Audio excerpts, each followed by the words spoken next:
Hey you, and welcome to this video where I will help you out how to report a problem on Instagram with shaking with your phone. Alright, first open your Instagram application and from here we want to go to our profile. Then tap on the three lines right in the top and from here we have to scroll down.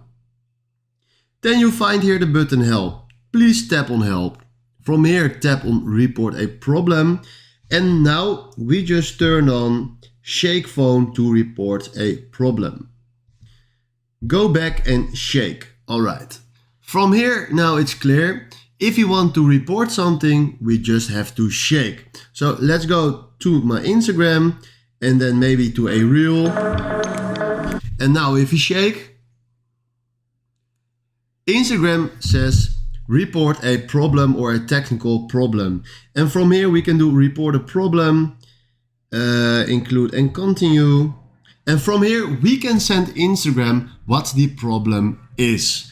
Alright, this is how it works. If you find this helpful, please smash a like and thanks for watching.